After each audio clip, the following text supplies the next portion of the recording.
ప్రత్యేక హోదా విషయం నోరెత్తడే ఇంతవరకు.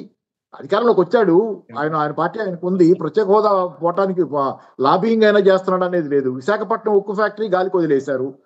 మొన్న ముగ్గురు కలిసి విశాఖపట్నంలో ఆగండి. విశాఖపట్నం ముగ్గురు కలిసి మీ అభిప్రాయం అది, మీరు ఆగండి కొద్దిసేపు. విశాఖపట్నంలో ముగ్గురు కలిసి మోడీ గారు, చంద్రబాబు, పవన్ కళ్యాణ్ ఒక దాని మీద ప్రయాణం చేస్తే, ఒక వెహికల్ మీద విశాఖపట్నం ఉక్కు ఫ్యాక్టరీని గాలికి వదిలేసిన వాతావరణం పత్రికలన్నింటిలో మనకి అది ప్రైవేటీకరణ జరగబోతుంది, ఉద్యోగస్తులు ఆందోళన చెందటం, ఇదంతా చూసి కూటమి మీద వాళ్ళు విమర్శించడం ఎన్ని వచ్చినాయి. అదే కాదు, మీకు ఫైనాన్షియల్ ఎక్స్ప్రెస్ పత్రికలో 4-5 నెలల క్రితమే నేను ఆ రోజు ఒక యూట్యూబ్ ఇంటర్వ్యూలో కూడా తీసి చూపించాను. అది ప్రైవేటీకరణకి చంద్రబాబు ఓకే అన్న అనుకూలంగానే ఇది హెడ్లైన్ వచ్చింది. అది ఫైనాన్షియల్ ఎక్స్ప్రెస్ లో హెడ్లైన్ నా దగ్గర కూడా అది ఫోటో కూడా తీసి పెట్టాను. హెడ్లైన్ వచ్చింది. అది చంద్రబాబు అది ఎవరి దగ్గర అలా ఫస్ట్ దానిలోనే వచ్చింది. విశాఖపట్నం ఉక్కు ఫ్యాక్టరీ ప్రైవేటీకరణ గ్రీన్ సిగ్నల్ చంద్రబాబు ఓకే చేశారు. అది ఇన్నాళ్ళు ఎందుకు ఆగిందంటే గతంలో ఉన్నటువంటి వైసీపీ ప్రభుత్వంలోని వాళ్ళు సహకరించకపోవడం వల్ల ప్రైవేటీకరణ జరగలేదనేది ఆ రోజు ఫైనాన్షియల్ ఎక్స్ప్రెస్ పత్రిక రాసినటువంటి విషయం. నేను చెప్తుంది కాదు ఇది. సహకరించలేదు వీళ్ళు అంటే, వాళ్ళు ప్రయత్నం చేయకపోయినా, డైరెక్ట్ ఫైట్ చేయకపోయినా వాళ్ళు దీన్ని జరగనివ్వకుండా ఏదో ఒకటి వాళ్ళు మోకాలట్టో చేయడం ఏదో చేశారని దాని అర్థం. నేను చెప్తుంది కాదు ఇది. అంటే నేనే వైసీపీని సమర్థించడానికి చెప్పడం ఇది, అక్కడ జరిగింది, పత్రికలో వచ్చింది చెబుతున్నా. కాబట్టి ఏంటంటే ఈ రోజు వీళ్ళు ముగ్గురు కలిసి సరే, అందుకని ఏంటంటే పవన్ కళ్యాణ్ పెద్ద సాహసోపేతంగా ఏదో చేస్తున్నాడు అనేది నేను అనుకోను. పవన్ కళ్యాణ్ అంత సాహసం చేయడు. బీజేపీని కాదని ఆయన సాహసం చేయగలిగితే ఆయన పద్ధతే వేరుగా ఉండేది. ఆ తర్వాత రెండోది ఏంటంటే, మీరు అడిగినటువంటి కమ్యూనిస్టుల వ్యవహారం చూస్తే సిపిఐ, సిపిఎం ఉన్నాయి, కానీ మీరు అన్నట్లు అసలు పోరాటాలు చేయకుండా లేదు. సిపిఎం అందులో ముఖ్యంగా అంగన్వాడీల ఉద్యమం పెద్ద ఎత్తునే జరిగింది. వైసీపీ ఉండగా అంగన్వాడీల చాలా పెద్ద ఉద్యమాన్ని నిర్వహించారు వాళ్ళది.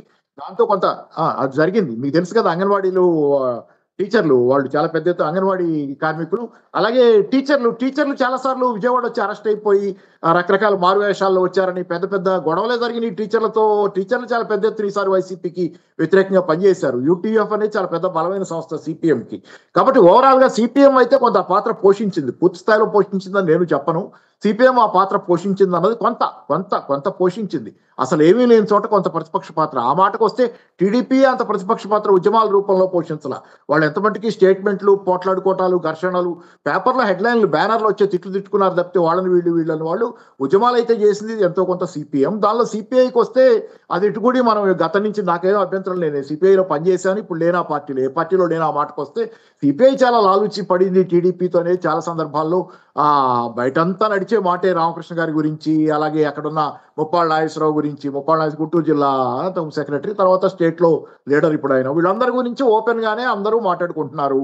నేను మొన్న 2 రోజులు విజయవాడలో ఉన్నా. 2వ తారీఖు, 3వ తారీఖు, 4వ తారీఖు ఈ నెలలోని జనవరిలో ఉంటే, నేను అక్కడ బిసెంట్ రోడ్ లో హోటల్ ఎక్కడ ఉంటే ఆ పక్కన తిరుగుతున్నప్పుడు ఒక బడ్డీల బండి అతను ఎవరితోనో ఏదో మాట్లాడతా కమ్యూనిస్టుల గురించి, ఏదో మా నాయకుడి గురించి అంటే, నేను ఆగి అతనితో మాట్లాడాను. నేను కూడా ఆ పార్టీలో పనిచేశాను, ఏంటి సంగతి అంటే అతను కాసేపు మాట్లాడుకున్నాం. అది ఒక అరగంట 20 నిమిషాలు మాట్లాడుకున్నాం. ఆయన నేను బడ్జీలు వేస్తానని అతను మాట్లాడతా సిపిఐ గురించి మాట్లాడి, ఆయన సిపిఐ అనుకుంటా అభిమానంగా సిపిఐ నాయకుల గురించి మాట్లాడి మళ్ళీ చివరిలో మాట అన్నాడు, ఇప్పుడు సిపిఎంఏ బాగుంది సార్ ఇక్కడ మన ఇది ఆంధ్రాలో అని అన్నాడు.